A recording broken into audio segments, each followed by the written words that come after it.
পিপুৰাকুছিত স্বাধীনতা দিৱস ট্ৰফি আৰু নগদ ধন কেৰম প্ৰতিযোগিতা স্বাধীনতা দিৱস উপলক্ষে নতুন প্ৰজন্মক দেশৰ আশী সংখ্যক স্বাধীনতা দিৱসৰ মাহাত্ম্য অনুভৱ কৰি সেৱামূলক মনোভাৱ গঢ়ি তোলা আৰু গ্ৰাম্য অঞ্চলত কেৰম খেলৰ প্ৰতি জনপ্ৰিয়তা অটুট ৰখাৰ প্ৰয়াসে পশ্চিম দৰঙৰ পিপুৰাকুছি নৱজ্যোতি সংঘৰ সৌজন্যত এখনি ট্ৰফিসহ প্ৰাইজ মনি কেৰম খেল প্ৰতিযোগিতা অনুষ্ঠিত হয়। প্ৰথম দিনা ৰাতিপুৱা ৮ বজাত ৰাইজৰ উৎসাহ উদ্দীপনাৰ মাজেৰে ৰাষ্ট্ৰীয় পতাকা উত্তোলন, সংঘৰ পতাকা উত্তোলন আৰু ইয়াৰ পাছত ছাত্ৰ-ছাত্ৰীসকলৰ মাজত স্বাধীনতা দিৱসৰ বিশেষ কাৰ্যসূচী হিচাপে ছাত্ৰ-ছাত্ৰীসকলৰ মাজত চিত্ৰাংকন প্ৰতিযোগিতা অনুষ্ঠিত কৰা হয়। ৰাষ্ট্ৰীয় পতাকাক বিষয় হিচাপে লৈ পতা এই প্ৰতিযোগিতাত শিশুসকলে অংশগ্ৰহণ কৰে। সন্ধিয়া ৭:৩০ বজাত কেৰম খেল প্ৰতিযোগিতাৰ শুভ উদ্বোধন কৰি পিপুৰাকুছি আঞ্চলিক হাইস্কুলৰ প্ৰধান শিক্ষক সৰুজ আলীয়ে। উল্লেখযোগ্য যে দৰং জিলাৰ বিভিন্ন ঠাইৰ ৩৬টা দলে এই প্ৰতিযোগিতাত অংশগ্ৰহণ কৰিছিল। সন্ধিয়া ৭ বজাত দ্বিতীয় ঘূৰণৰ খেল শুভ উদ্বোধন কৰে অৱসৰপ্ৰাপ্ত বিষয় শিক্ষক মাননীয় চাহাবুদ্দিন আহমেদে। লগতে মৰমৰ শিল্পী প্ৰয়াত জুবিন গাৰ্গলৈ বিশেষ শ্ৰদ্ধাঞ্জলি জনোৱা হয়। নিশা প্ৰায় ২ বজাত প্ৰতিযোগিতাৰ চূড়ান্ত খেলখন অনুষ্ঠিত হয় আৰু চেম্পিয়নশ্বিপৰ খিতাপ লাভ কৰে খাদিম হুছেইন আৰু সীমান্ত কুমাৰ বনিয়াই। আনহাতে ৰানাৰ্ছ আপৰ খিতাপ লাভ কৰে আফিউৰ ৰহমানে। স্পনচৰ কৰা খেলুৱৈদ্বয় হৈছে ইব্ৰাহিম আলী আৰু আতিকুৰ ৰহমান।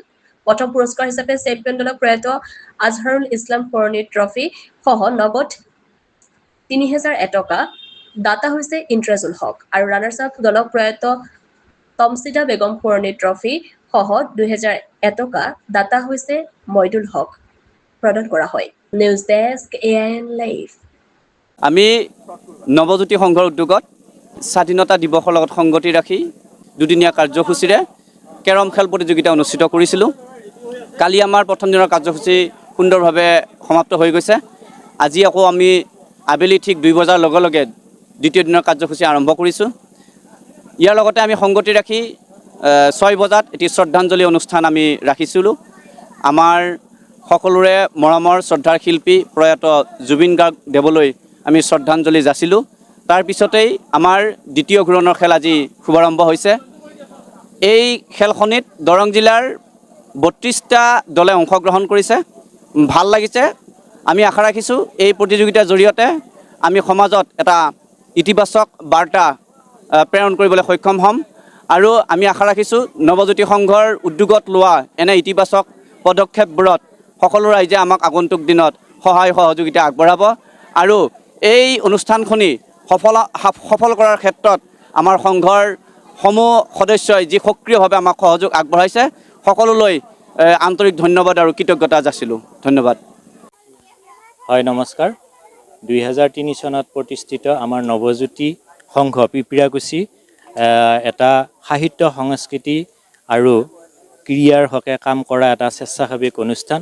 আমি এই অনুষ্ঠানটিৰ জৰিয়তে আমি বিভিন্ন সময়ত ক্ৰীড়াৰ ক্ষেত্ৰতে হওক বা সাহিত্য সংস্কৃতিৰ ক্ষেত্ৰতে হওক আমি আমাৰ এই অঞ্চলটিক আগবঢ়াই নিবৰ কাৰণে বহুতো অনুষ্ঠান আমি প্ৰতিযোগিতা অনুষ্ঠিত কৰিছোঁ। আমি ক্ৰিকেট, ফুটবল বা সাংস্কৃতিক অনুষ্ঠানো আমি অনুষ্ঠিত কৰিছিলোঁ। সেইবাবে এইবেলিও আমি এইবাৰ ২০২৬ চনৰ ১৫ আগষ্টত আমাৰ স্বাধীনতা দিৱসৰ লগত সংগতি ৰাখি কেইবাটাও কাৰ্যসূচীৰ মাজেৰে আমি বিশেষকৈ কেৰম খেল প্ৰয়াত আজহাৰুল ইছলাম আৰু প্ৰয়াত তমজিদা বেগমৰ সোঁৱৰণত ট্ৰফি সহ প্ৰাইজ মানি কেৰম খেল প্ৰতিযোগিতাখনি অনুষ্ঠিত কৰিছোঁ।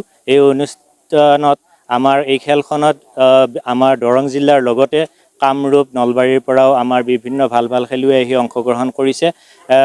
সৰ্বমুঠ আমাৰ এতিয়ালৈকে ৩২টা দলে অংশগ্ৰহণ কৰিছে।